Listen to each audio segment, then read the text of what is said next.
الحمدللہ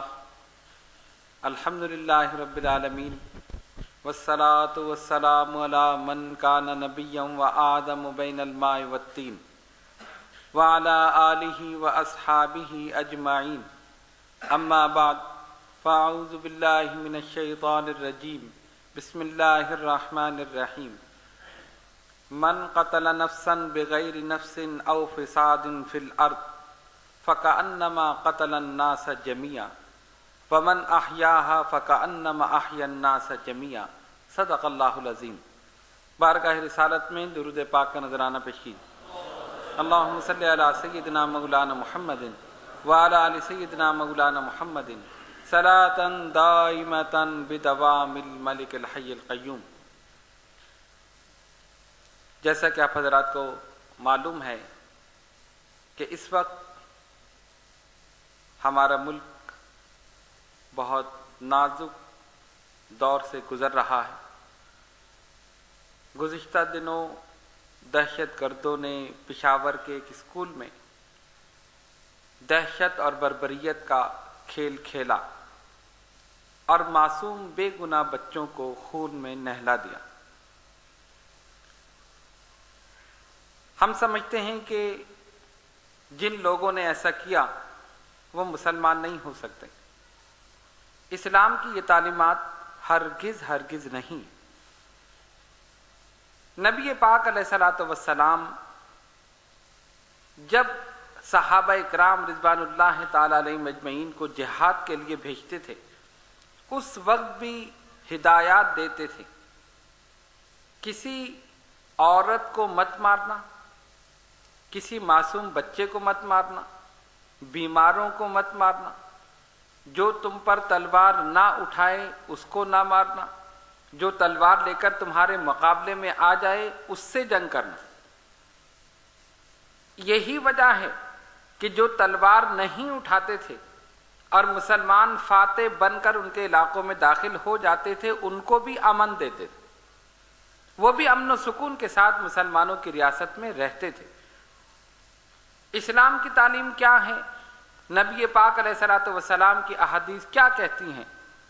آئیے اس مختصر سے وقت میں ذرا سا اس پر جائزہ لیں اور غور کریں کہ جو لوگ ایسا کام کر رہے ہیں کیا ان کا دین سے کوئی تعلق ہے؟ ہرگز نہیں۔ قرآن کہتا ہے من قتل نفسا بغیر نفس او فساد فی الارض، جس نے کسی نفس کو، کسی جان کو بغیر کسی عذر کے، بغیر کسی وجہ کے قتل کیا اور زمین پر فساد کیا، فکأنما قتل الناس جميعا، اس نے گویا پوری انسانیت کا قتل کیا، تمام انسانوں کا قتل کیا۔ ومن احیاها فکأنما احیا الناس جميعا، اور کسی نے ایک جان کو بچایا، ایک انسان کو بچایا، گویا اس نے پوری انسانیت کو بچایا۔ یہ قرآن کی تعلیم۔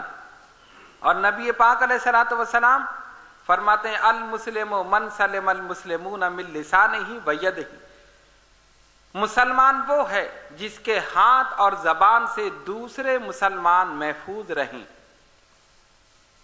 نہ زبان سے کسی کی دل آزاری ہو اور نہ ہاتھ سے کسی پر ظلم اور زیادتی ہو۔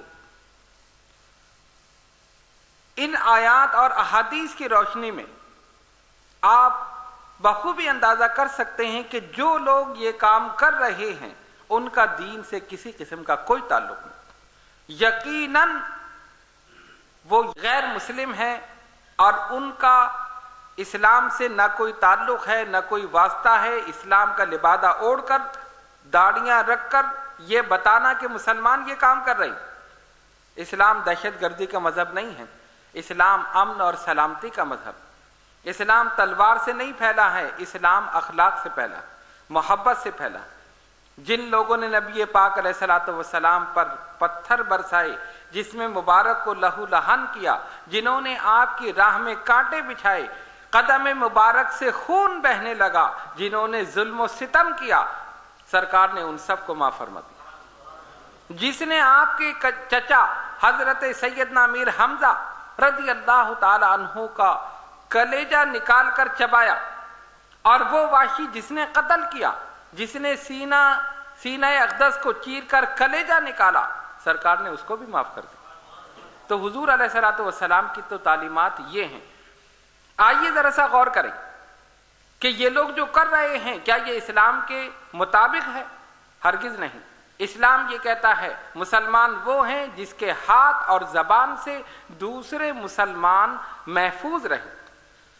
یہ تو مسلمانوں کی بات ہے. کہ جائے کہ بچوں کو ظلماً قتل کرنا، ان کو خون میں نہلا دینا. ایک اور حدیث میں سرکار نے فرمایا من لم یرحم صغیرنا ولم یعقر کبیرنا فلیس منا. جو ہمارے چھوٹوں پر رحم نہ کرے اور ہمارے بڑوں کا احترام نہ کرے فلیس منا، ہم میں سے نہیں ہے. اسلام کی تعلیم یہ ہے چھوٹوں پر شفقت کرو، محبت کرو، رحم کرو، اور جو تم سے بڑا ہو اس کا ادب کرو، احترام کرو.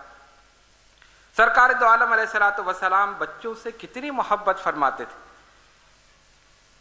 ایک شخص بارگاہ رسالت میں حاضر ہوا، یا رسول اللہ صلی اللہ علیہ وسلم میرا بچہ گم ہو گیا، دعا فرما دیجیے. ابھی اس نے آ کر اپنا یہ غم بیان کیا ہی تھا کہ پیچھے سے کسی نے آواز دی تیرا بچہ مل گیا. اس نے پیچھے مڑ کر دیکھا کہاں ہے؟ وہ فلاں مقام پر بچوں کے ساتھ کھیل رہا. جیسے ہی اس کو خبر ملی تو ظاہر باپ تھا، محبت بیٹے کی دل میں، اور دیکھا کہ اتنی دیر سے وہ غائب ہے اور ایک دم اطلاع ملتی ہے کہ فلاں مقام پر کھیل رہا ہے. اس کو پانے کے لیے دوڑا. ایک دم جیسے ہی وہ دوڑا سرکار نے اس کو آواز دی. ابھی وہ مڑا ہے تیزی کے ساتھ کہ میں جاؤں اپنے بچے کو لے لوں جہاں پر وہ کھیل رہا. نبی پاک علیہ الصلوۃ والسلام نے اس کو آواز دی. صحابہ نے اس کو بلایا، سرکار بلا رہے ہیں، فوراً حاضر ہو گیا. کیوں بلایا؟ وجہ کیا تھی؟ یہ سننے اور یاد رکھنے کے قابل. نبی پاک علیہ الصلوۃ والسلام کا یہ ارشاد مبارک سننے یاد رکھنے کے قابل ہے، اور اس سے پتہ چلتا ہے کہ سرکار کو بچوں سے کتنی محبت. فرمایا سن، تجھے پتہ چل گیا کہ بیٹا مل گیا ہے؟ ہاں یا رسول اللہ صلی اللہ علیہ وسلم، فلاں مقام پر ہے، بچوں کے ساتھ کھیل رہا ہے. جب تم وہاں جاؤ اور اپنے بیٹے کو دیکھو تو جب تم دیکھو گے تو بے اختیار محبت پدری، باپ کی محبت جوش مارے گی. تو ایک بات یاد رکھنا، اسے بیٹا کہہ کر آواز نہ دینا، اس کا نام لے کر پکارنا. غور کرو، بیٹا نہیں کہنا، نام لے کر پکارنا. کیوں؟ ہو سکتا ہے ان بچوں میں کوئی یتیم بچہ بھی کھیل رہا ہو، کوئی یتیم بچہ بھی کھیل رہا ہو. جب تو بیٹا کہہ کر پکارے گا اس کے دل میں خیال ہوگا کہ میرا باپ ہوتا تو مجھے بھی بیٹا کہہ کر پکارتا. تو اس کہنے سے اس کی دل آزاری ہو جائے گی، اس یتیم معصوم کی دل آزاری ہو جائے گی. اس کے دل میں خیال آئے گا میرا باپ ہوتا آج مجھے بھی بیٹا کہہ کر پکارتا. تو بیٹا مت کہنا، اس کا نام لے کر کہنا، اس کا نام لے کر پکارنا، تاکہ کسی بچے کی دل آزاری نہ ہو. یہ ہے نبی پاک علیہ الصلوۃ والسلام کی تعلیمات. یہ ہے سرکار کے بچوں سے محبت اور شفقت. روایت میں آتا ہے عید کا دن ہے، اللہ کے حبیب علیہ الصلوۃ والسلام باہر تشریف لے گئے کاشان نبوت سے. ایک راستے سے گزر رہے ہیں، دیکھا بچے کھیل رہے ہیں ایک دوسرے کے ساتھ. کوئی کشتی لڑ رہا ہے، کوئی بھاگ رہا ہے، کوئی دوڑ رہا ہے، جیسے بچوں کا طریقہ ہوتا. عید کا دن ہے، خوشی کا دن، اور سب بہترین لباس پہنے ہوئے، صاف ستھرے لباس، چمکتے ہوئے، قیمتی. لیکن ایک بچہ انہی میں سے بالکل کونے میں تنے تنہا کھڑا.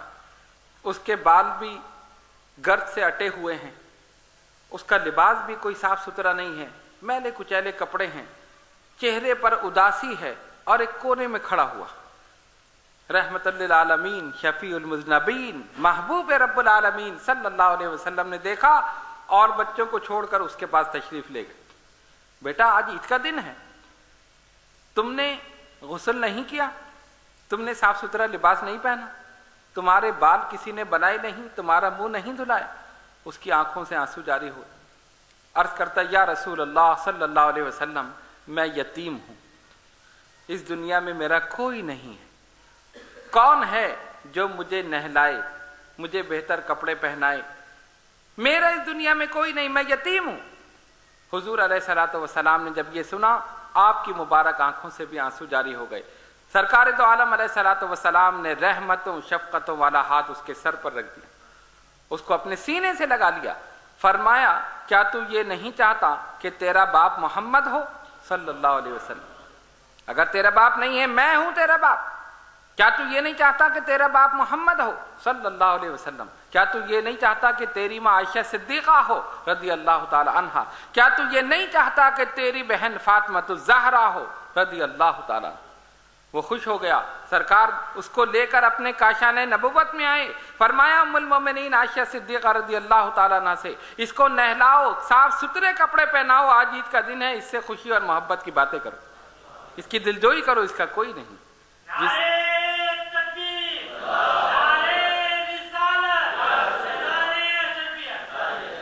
جس کا کوئی نہیں ہے ہم اس کے ہیں. حقیقت یہی ہے، جس کا کوئی نہیں ہے اس کا سہارا نبی پاک علیہ الصلوۃ والسلام. اتنی محبت حضور علیہ الصلوۃ والسلام بچوں سے فرماتے تھے. ایک صحابی حاضر ہوتے ہیں، یا رسول اللہ صلی اللہ علیہ وسلم فدا کا امی و ابی، سرکار میرے ماں باپ قربان. دو واقعے ایسے ہیں میری زندگی میں کہ ایک واقعہ جب میں یاد کرتا ہوں تو ہنس ہنس کے میں پاگل ہو جاتا ہوں، میری ہنسی نہیں رکتی.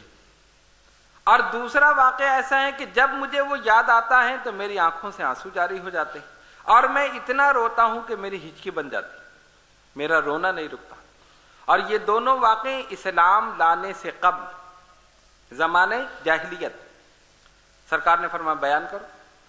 کہا وہ واقعہ جو میں سوچتا ہوں تو میری ہنسی نہیں رکتی وہ یہ ہے کہ ایک دن میں سفر پہ جا رہا تھا، میں نے ستو کا ایک بت بنا لیا.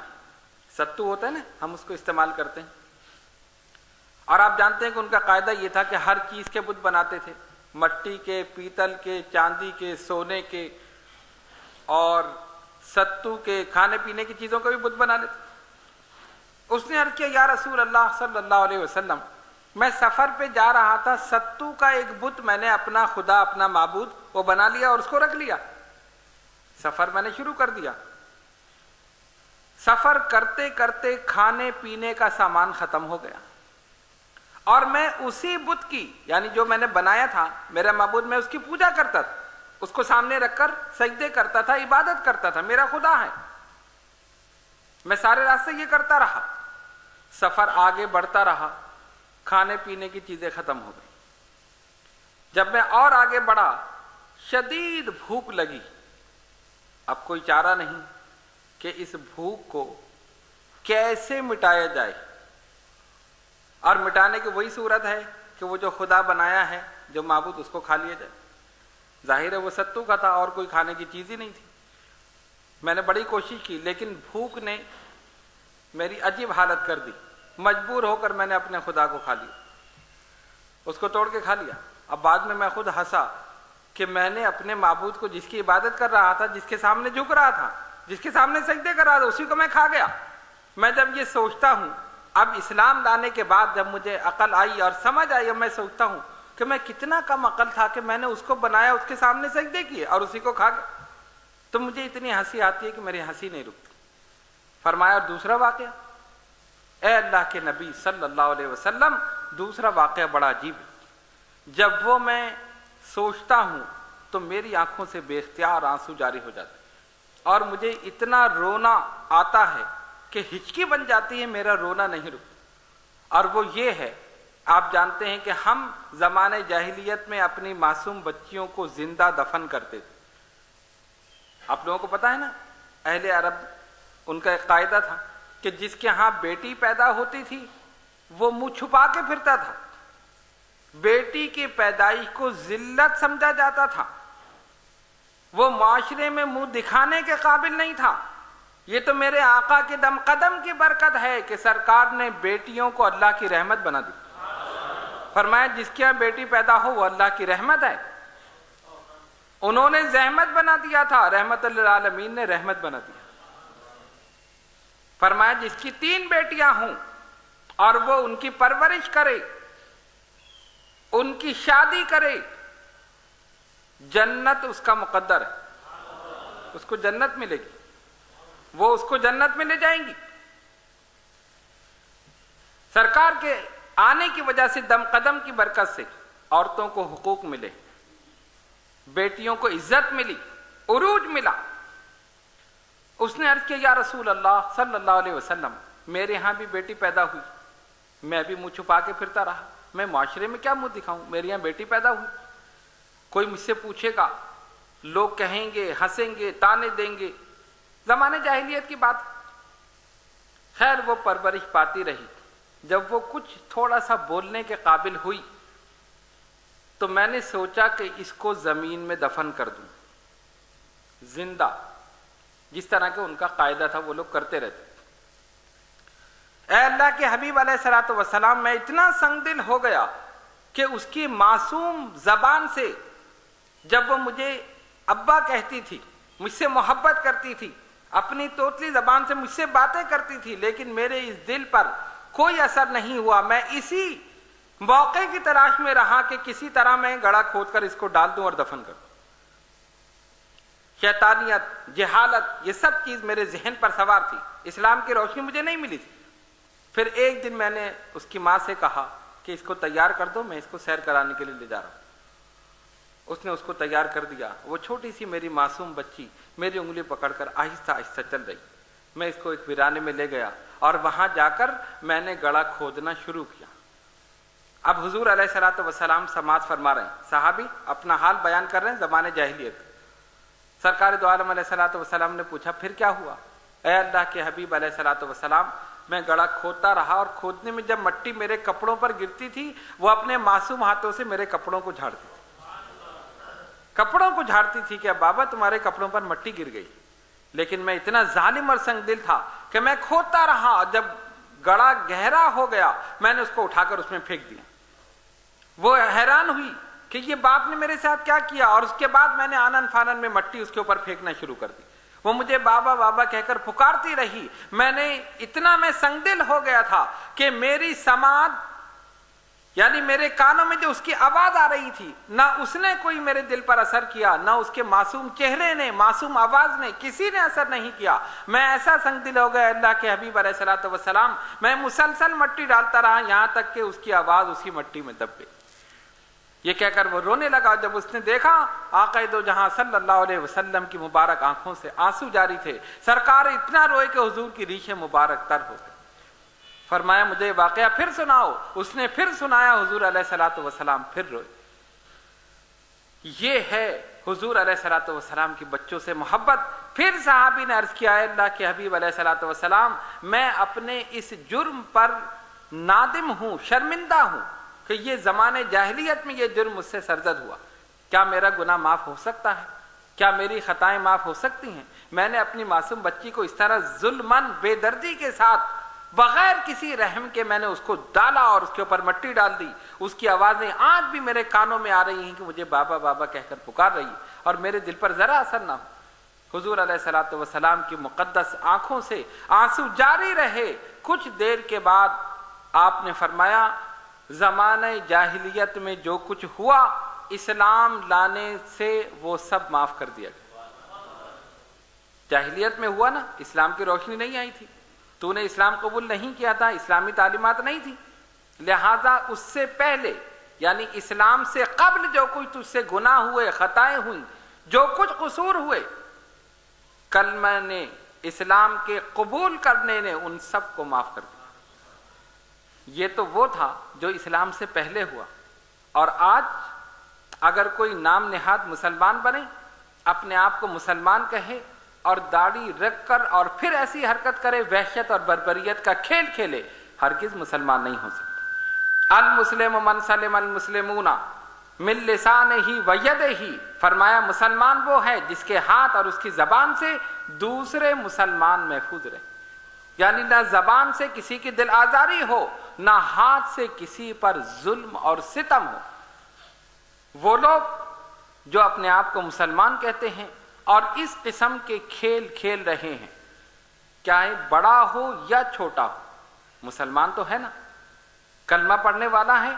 ہم سب کے نزدیک سب سے بہتر رشتہ جو ہے وہ غلامی محمد مصطفیٰ صلی اللہ علیہ وسلم، اس سے بڑھ کر کوئی رشتہ نہیں۔ جب مہاجر ہجرت کر کے مدینہ طیبہ پہنچے، ان کے پاس کچھ نہیں تھا، نہ مال، نہ اسباب، نہ دولت، نہ مکان، نہ کپڑے، تن کے کپڑے پہن کر مکہ معظمہ سے مدینہ طیبہ پہنچے تھے۔ کیوں؟ جب وہ مال دولت لے جانا چاہتے کفار ان کو روک لیتے، یہ مال تم نے مکے میں کمایا ہے، مدینے نہیں لے جانے دیں گے، انہوں نے چھوڑ دیا۔ یہ اسباب، یہ ساز و سامان تم نے مکے میں حاصل کیا ہے، مدینے نہیں لے جانے دیں گے، انہوں نے چھوڑ دیا۔ اپنا گھر چھوڑ دیا، اپنا مال اسباب چھوڑ دیا، اپنی دولت چھوڑ دی، صرف ایمان کی دولت لے کر مدینہ طیبہ چلے۔ وہ جانتے تھے ایمان کی دولت ایسی ہے، اگر یہ ضائع ہو جائے تو پھر کہیں ٹھکانہ نہیں ہے۔ دنیاوی دولت ضائع ہو تو ہو جائے، وہ پھر مل سکتی ہے، لیکن ایمان کی دولت کا ضائع ہونا دنیا میں بھی اور آخرت میں بھی سراسر خسارہ ہی خسارہ۔ ایمان کی دولت لے کر چلے گئے، اور جب مدینہ طیبہ پہنچے اب ان کے پاس نہ مکان ہے، نہ کوئی دکان ہے، نہ کاروبار ہے، نہ تجارت ہے، نہ ہی تن کے کپڑوں کے علاوہ دوسرے کپڑے ہیں، اور نہ ہی دولت۔ اب کیا کریں؟ کیسے زندگی گزاریں؟ اللہ کے حبیب علیہ الصلوۃ والسلام نے ایک مہاجر کو بلایا، ایک انصار کو بلایا، فرمایا آج سے تم دونوں بھائی ہو، رشتہ مواخات قائم کر دیا، ایک دوسرے کی مدد کرو۔ حضور علیہ الصلوۃ والسلام کی زبان مبارک سے جب یہ نکلا کہ تم دونوں بھائی ہو، تو انصار جو پہلے سے مدینہ طیبہ میں مقیم تھے، ان کے اپنے مکانات تھے، کاروبار تھے اور ساری چیزیں تھیں، انہوں نے اللہ کے حبیب علیہ الصلوۃ والسلام کی زبان پر کہ سرکار نے فرمایا تم دونوں بھائی ہو، ایسا رشتہ مواخات قائم کیا، ایسی محبت کی کہ جس انصار کے 2 مکان تھے، ایک مکان اپنے مہاجر بھائی کو دے دیا، مال و اسباب میں سے آدھا حصہ اپنے مہاجر بھائی کو دے دیا، یہاں تک کہ جائیداد میں سے آدھا حصہ اپنے مہاجر بھائی کو دے دیا، جس کا نتیجہ یہ نکلا کہ کچھ دنوں میں وہ مہاجر جو بالکل لٹ کر ہر چیز چھوڑ کر مدینہ طیبہ پہنچے تھے، اپنے پیروں پر کھڑے ہو۔ اسلام نے یہ رشتہ قائم کیا اور اسلام نے یہ رشتہ بتایا، اور انہوں نے سگے بھائیوں سے بڑھ کر اپنے ان مہاجر بھائیوں کی مدد کی۔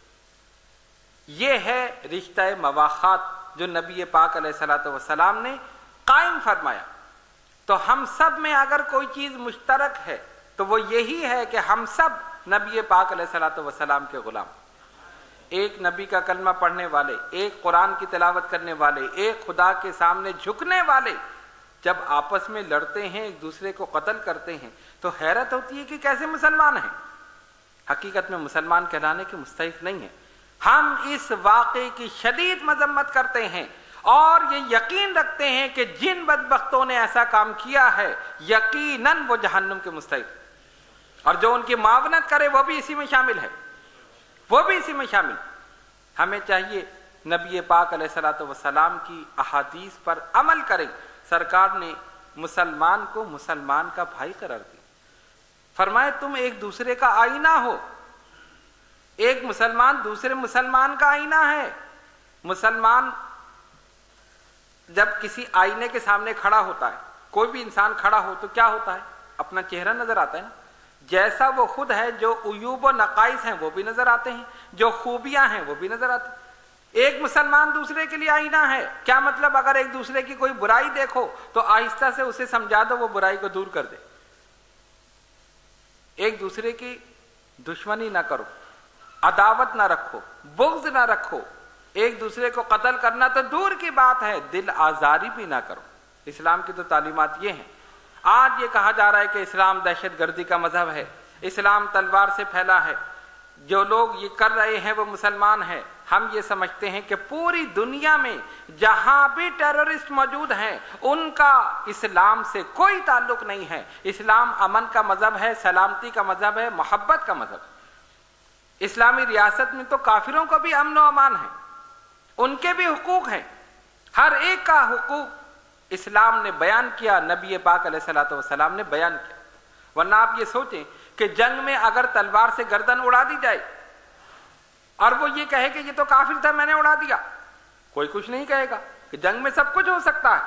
لیکن آقا دو جہاں صلی اللہ علیہ وسلم جنگ میں جانے سے پہلے صحابہ کو ہدایت دے رہے ہیں، دیکھو تم جا تو رہے ہو، کسی بچے کو قتل نہیں کرنا، معصوم بچوں پر تلوار مت اٹھانا، عورتوں پر ہاتھ مت اٹھانا، بیماروں پر ہاتھ مت اٹھانا، جو تلوار لے کر تمہارے مقابلے میں آ جائے تم اس سے مقابلہ کرو. یہ اسلام کی تعلیمات. آج ہم ان تعلیمات سے دور ہو گئے. اسلام کی تعلیم کیا ہے؟ سیدنا فاروق اعظم رضی اللہ تعالیٰ عنہ کے زمانے میں ایک نوجوان سفر کرتا ہوا ایک باغ میں پہنچا. ایک اونٹ اس کی سواری تھی، اس نے وہ درخت سے باندھ دیا اور سو گیا. اونٹ نے رسی توڑائی اور وہ باغ میں چرنے لگا. ادھر سے کھایا ادھر سے کھایا، سارے باغ کا ستیہ ناش کر دیا. ظاہر جانور ہے، اس کو سبزہ نظر آیا، کچھ پودے کھا لیے، گھاس کھا لی، کچھ درخت کھا لیے. اتنی دیر میں باغ کا مالک آ گیا. اس نے جیسے ہی دیکھا تو اس نے اونٹ کو مارا. اتنی دیر میں نوجوان کی آنکھ کھل گئی. اس نے پوچھا کیوں مار رہے ہو؟ اس نے بتایا کہ تم نے یہ اونٹ کھلا چھوڑ دیا، میرے باغ کا ستیہ ناش کر دیا. یہ سارا میں نے محنت کر کے پانی دے کر یہ سارا باغ لگایا، یہ درخت، یہ پودے، یہ گھاس، یہ ساری میں نے محنت کی اور تمہارے اونٹ نے خراب کر دی. دونوں میں تکرار ہوئی. اس نے غصے میں پتھر اٹھا کر اس بوڑھے کے مار دیا جو باغ کا مالک تھا، اور وہ پتھر بھی ایسے لگا کہ بوڑھا اسی وقت مر گیا. اس کی موت واقع ہوئی. جب وہ مرا اسی وقت اس کے دو نوجوان بیٹے باغ میں داخل ہوئے اور انہوں نے یہ پتھر مارتے ہوئے اس نوجوان کو دیکھ لیا. اس نے ہمارے باپ کو مارا ہے. اور جب جا کر دیکھا تو وہ واقعی مر گیا. وہ فوراً پکڑ کے اس کو قاضی کی عدالت میں لے گئے. ہمیں خون کا بدلہ خون، قتل کا بدلہ قتل ہمیں چاہیے. اس نے ہمارے باپ کو قتل کیا ہے، اس کے بدلے اس کو قتل کیا جائے. قاضی نے کہا ٹھیک ہے، فیصلہ دے دیا. اسی وقت اس کو قتل کر دیا جائے. یہاں پر نہیں، ہماری طرح ہمارے ملک میں مقدمات چل رہے، مہینے گزر گئے، تاریخ پہ تاریخ پڑ رہی، اسی وقت مقدمہ، اسی وقت فیصلہ. اس نے قتل کیا ہے، اس کے بدلے قتل کیا جائے. نوجوان نے کہا ٹھیک ہے، میں نے جان بوجھ کر نہیں کیا، قتل خطا ہے، یہ غلطی ہوگی، میں نے تو پتھر مارا تھا، واقعی ایسے لگ گیا، وہ بوڑھا آدمی تھا، مر بھی گیا. چلو ٹھیک ہے، میں اس کی جگہ قتل ہونے کے لیے تیار ہوں، لیکن میری ایک خواہش ہے، اور وہ یہ ہے کہ مجھ پر کسی کا قرض ہے، مجھے اتنی مہلت دو کہ میں جا کے قرض ادا کر کے کل میں واپس آ جاؤں. اب قاضی نے کہا یہ کیا ضمانت ہے کہ تو واپس آئے گا؟ مرنے کے لیے کوئی واپس آ سکتا ہے؟ کسی کو حکم ہو کہ کل تمہیں قتل کیا جائے گا، وہ کہے گا مجھے چھٹی دے، میں ذرا جاؤں، آپ چھٹی دیں گے؟ کوئی آئے گا مرنے کے لیے؟ اس نے کہا نہیں نہیں، یہ نہیں ہو سکتا.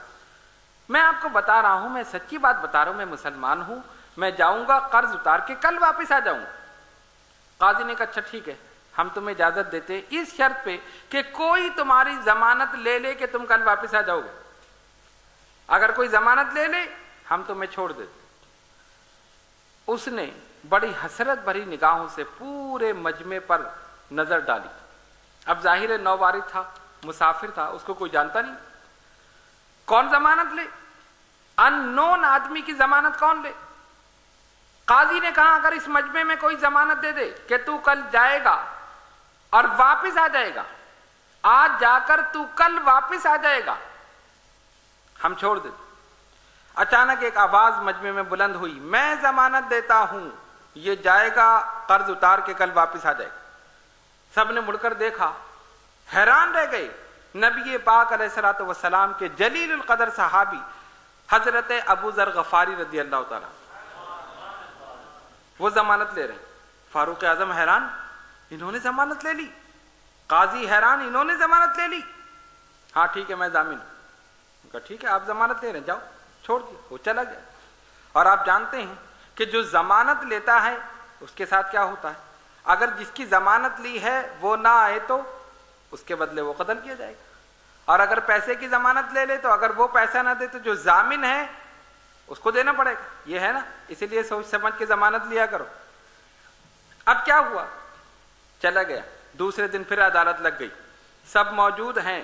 اس بوڑھے کے دو نوجوان بیٹے بھی موجود ہیں. اس آدمی کا پتہ نہیں، نوجوان نہیں آیا. عدالت کا ٹائم گزرتا جا رہا. سیدنا فاروق اعظم رضی اللہ تعالیٰ عنہ حیران ہیں. وہ اگر نہیں آیا تو ان کے بدلے حضرت ابو ذر غفاری رضی اللہ تعالیٰ عنہ ان کو قتل کیا جائے گا. اور وہ بڑے اطمینان سے کھڑے اپنی جگہ، کوئی فکر نہیں. عدالت کا ٹائم ختم ہوتے ہوتے بالکل اینڈ تک پہنچا کہ کسی نے کہا دیکھو دور سے گرد و غبار اڑ رہا. اچھا ٹھہر جاؤ، شاید کوئی آ رہا. تھوڑی دیر بعد دیکھا تو وہی نوجوان آ گئے. اس نے آ کر اپنا گھوڑا باندھا اور تیزی کے ساتھ عدالت میں آیا اور ہانپتا کانپتا وہاں پہنچا. اس نے سب سے پہلے سب کو سلام کیا اور معذرت کی. معذرت چاہتا ہوں، مجھے آنے میں دیر ہو گئی، میں نے اپنا قرض اتار دیا ہے، اب آپ اپنی سزا پوری کر لیں، مجھے قتل کر دیں. لوگ حیران رہ گئے. ایسا آدمی، ایسا متقی پرہیزگار نوجوانی میں، اور ایسا وعدے کا پابند کہ اس نے کہا میں قرض اتار کے واپس آ جاؤں گا، واقعی آ گیا اور مرنے کے لیے، قتل ہونے کے لیے. بوڑھے کے ان نوجوان بیٹوں پر اتنا اثر ہوا، انہوں نے کہا اس نوجوان کی پاک بازی، سچائی، راست گوئی کو دیکھ کر ہم اپنے باپ کا خون معاف کرتے ہیں، ہم نے معاف کر دیا، اس کو قتل نہیں کرو. ایسا نوجوان قتل ہونے کے لیے آ رہا، معمولی بات نہیں ہے. اس کو آخرت کا ڈر ہے، خشیت الہی اس کے دل میں راسخ ہے. ہم نے معاف کر دیا، مقدمہ ختم ہو گیا. جب ظاہر مدعی معاف کر دے، جس نے دعویٰ کیا ہے، دعویٰ یہی تھا نا کہ اس نے ہمارے باپ کو قتل کیا، اس کو قتل کر دیا جائے. ان کے دل پر اتنا اثر ہوا، اللہ تعالیٰ نے رحم ڈال دیا. انہوں نے کہا ہم نے معاف کر دیا، جج نے کہا ہم نے بری کر دیا.